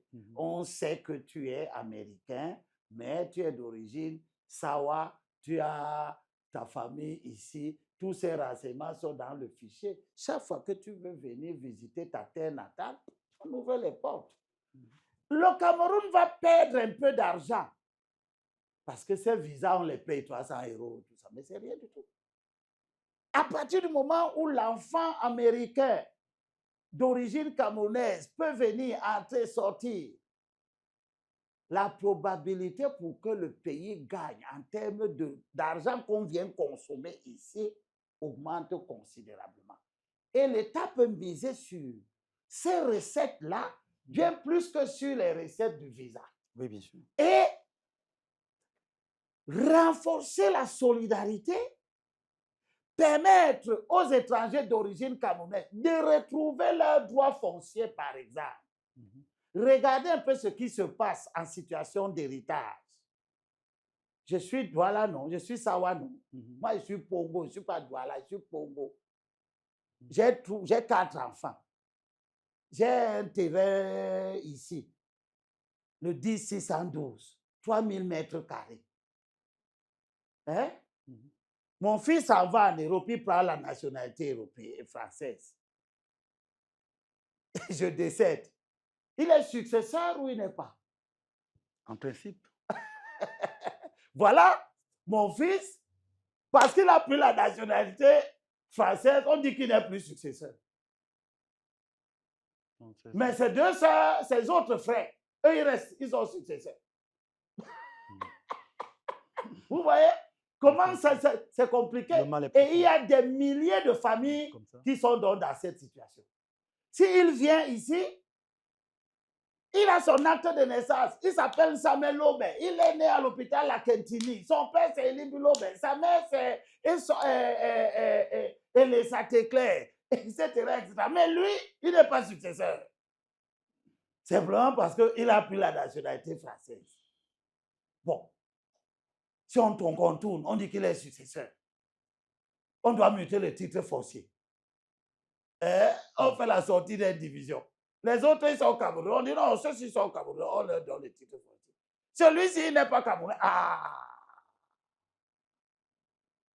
On peut régler ça. Oui, bien sûr. En disant, tous les étrangers d'origine camerounaise ont leurs droits fonciers, ont les droits économiques et on fait des restrictions sur les fonctions politiques. Parce que, attention, les États sont des êtres qui peuvent entrer en conflit. Tu es d'accord avec moi, non? Qu'il y a des Iraniens qui ont pris la nationalité américaine. Maintenant, un de leurs pays bombarde l'autre pays qui est toujours le leur. Il est iranien, il est américain, l'Amérique bombarde l'Iran. Il fait comment? Il prend quelle position? Il se place où?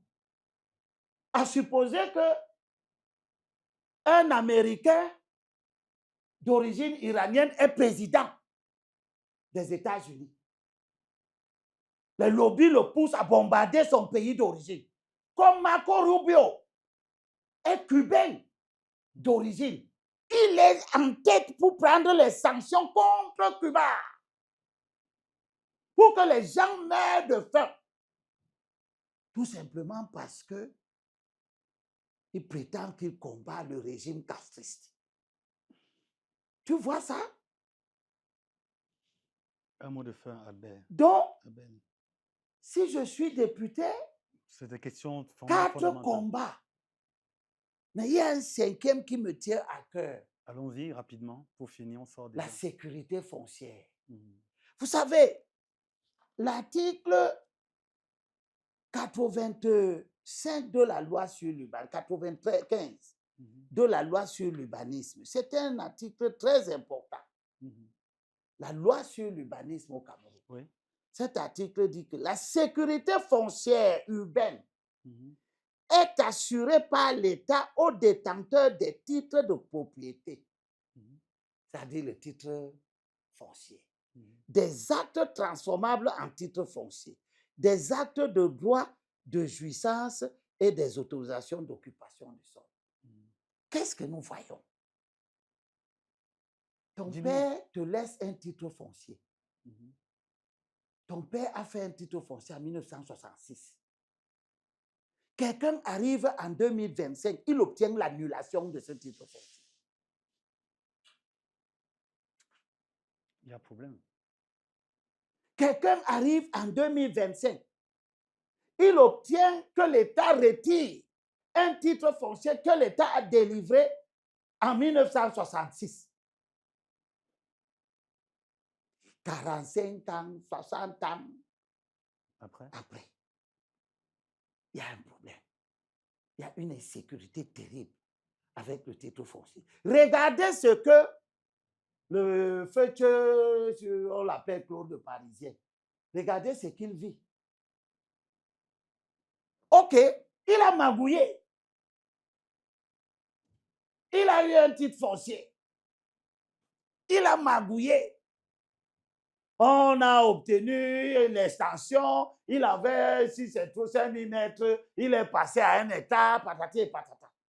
Mais vous étiez où pour voir ça? 1 an, 2 ans, 3 ans, vous n'avez pas vu. Rien. 10 ans, 15 ans après, il prend son argent, 2, 3, 4 milliards, il construit. Puis, le cabinet à tout vient. Ouh, on annule le titre foncier. Un titre foncier qui est obtenu il y a plus de 10 ans. On vient, on retire le titre foncier. Tout le monde, oh, on a retiré le titre foncier de Claude le Parisien. Les gens font comme s'ils sont contents. Moi, je suis meurtri. Parce que ça lui arrive, ça peut t'arriver, ça peut arriver à celui-ci, ça peut arriver à tout le monde, parce que l'article 95, personne ne le respecte. On a donc retiré le titre foncier de Futur. Qu'est-ce qu'on fait alors? Il a construit le gros bâtiment qui est là. On fait donc comment? On le casse? Qu'est-ce qu'on fait? Il a le bâtiment. Quand il le construisait, il avait le titre foncier. Maintenant, vous avez retiré le titre foncier. Et vous faites quoi du bâtiment? On ne peut pas continuer avec un tel système. Il faut une certaine sécurité sur le titre foncier. Il faut qu'au-delà d'un certain temps, si vous n'avez pas fait vos oppositions à un titre foncier, qu'il devienne effectivement intangible. Que ce soit définitif. Qu'on sorte de ce système où, pour un oui ou pour un non, vous pouvez vous voir retirer le titre foncier, mais à condition que l'État soit sérieux dans la délivrance de titres fonciers. Parce que cet État-là, lui-même doit bien se rendre compte qu'il y a quelque chose qui ne va pas dans son fonctionnement. Pourquoi il y a une telle prolifération de faux titres fonciers? D'où vient-il que les conservateurs fonciers peuvent faire n'importe quel type de manœuvre dans les livres fonciers? Vous voyez quelqu'un, il est dans une indivision. Il s'en va par derrière, il fait un autre certificat un autre jugement d'hérédité où il est le seul héritier.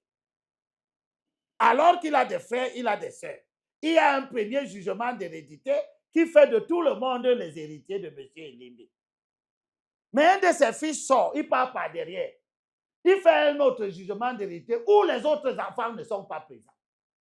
Il s'en va à la conservation foncière. On mute le titre foncier de Libilo, mais au nom de son fils qui a déshérité les autres frères. Il prend l'argent, il met dans la poche, il s'en fout. Mais c'est quoi? Quand vous mutez un titre foncier, quelles sont les précautions? Vous êtes en train de muter le titre foncier de Limbilobe au profit d'un type qui se dit être son unique enfant. L'État du Cameroun est incapable de savoir si c'est vrai que vous êtes l'unique enfant ou pas. Mais ce n'est pas le plus grave. Le plus grave, c'est que ce procès fait 20 ans. Le procès-là va faire 20 ans.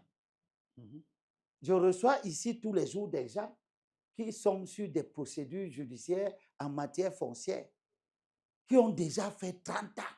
Ça ne finit pas. Ils sont fatigués. Tout se passe comme si les gens n'entendent pas.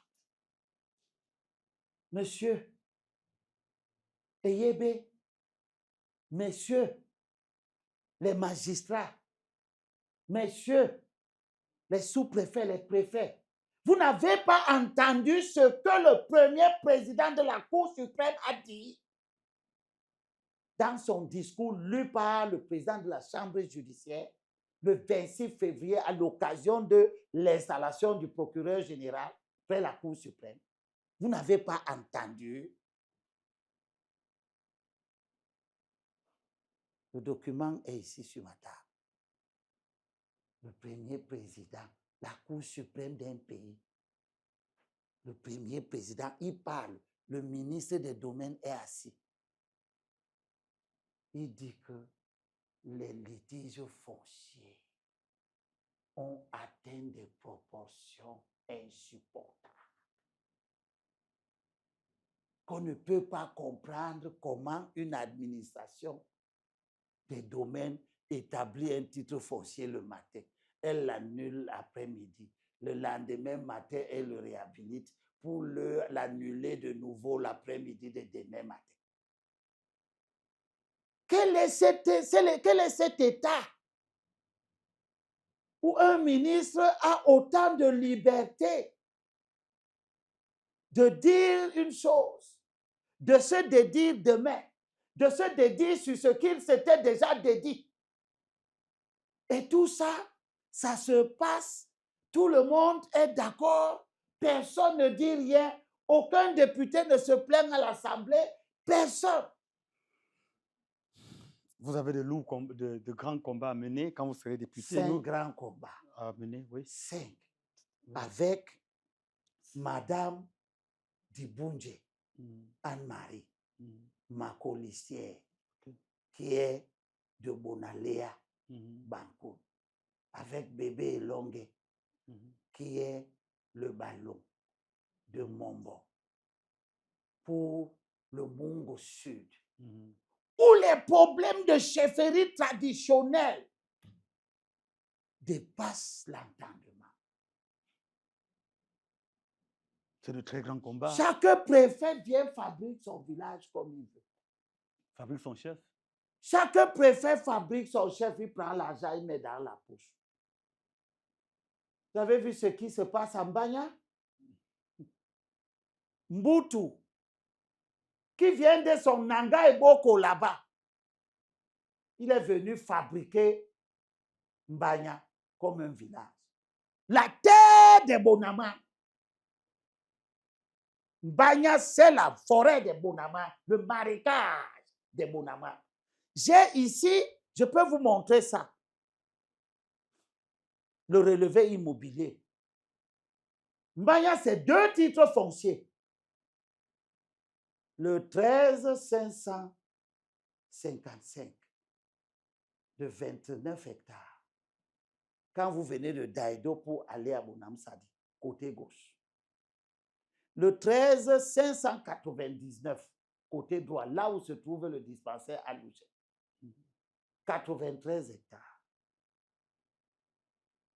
C'est Dika Akwanya Bonambela qui a fait ça pour ses cousins de Bonama. J'ai le relevé immobilier ici. Mon père a laissé 5 terrains à cet endroit-là. Un préfet vient de sa terre natale de Nanga et Boko. Il est en poste à Douala, en fin de carrière. La liberté de faire la corruption.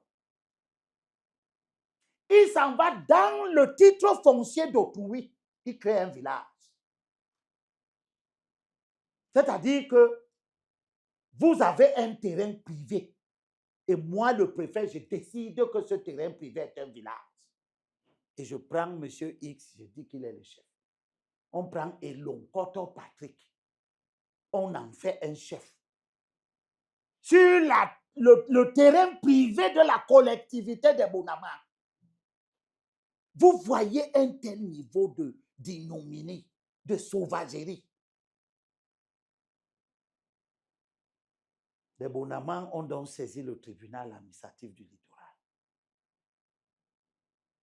Le tribunal administratif a annulé l'arrêté de création de village, qui était déjà illégal en soi, parce que le décret de 77 n'autorise pas le préfet à créer un village. Le village de Banya n'existe pas. C'est Bonamang. J'ai 3 titres fonciers là-dedans. Il n'est nulle part écrit village de Banya. C'est collectivité de Bonamang. Boutou fabrique dans un village, il met un préfet, et maintenant le tribunal administratif annule l'arrêté de création du village. Mais la législation ne permet pas au tribunal d'annuler l'arrêté d'homologation du chef.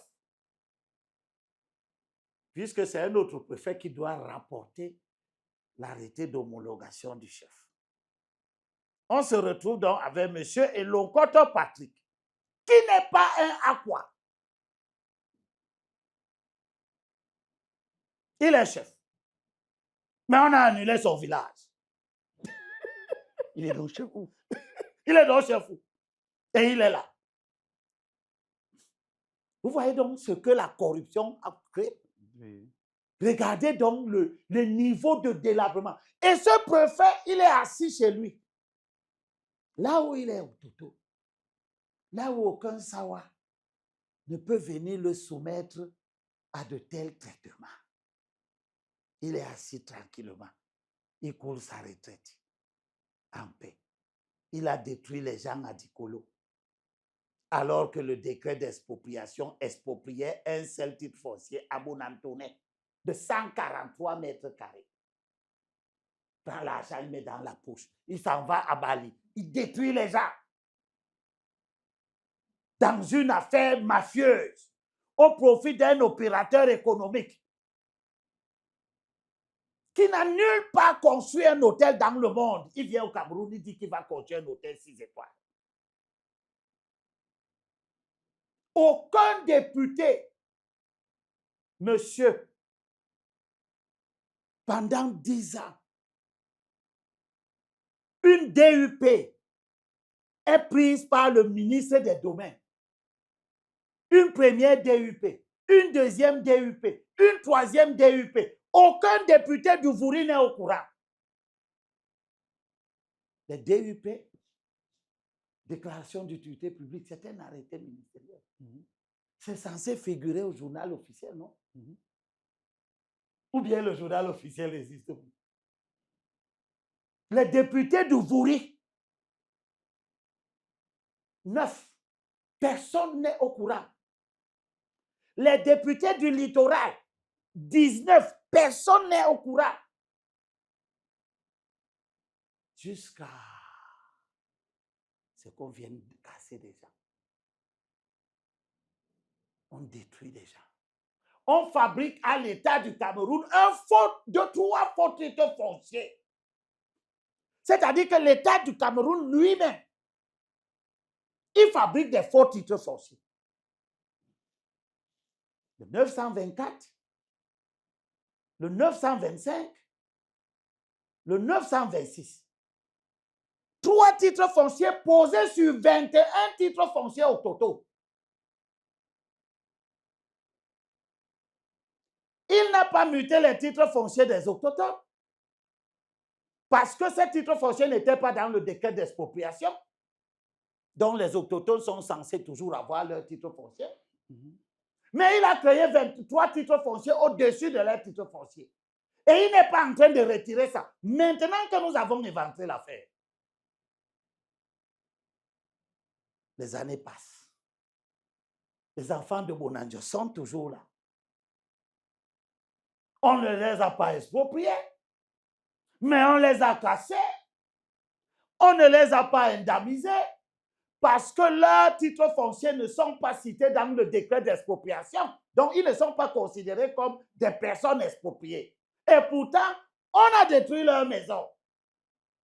On a sorti 320 millions de francs de caisse, on ne sait pas très bien de quel organisme, pour indemniser des gens, mais ce n'étaient pas les propriétaires.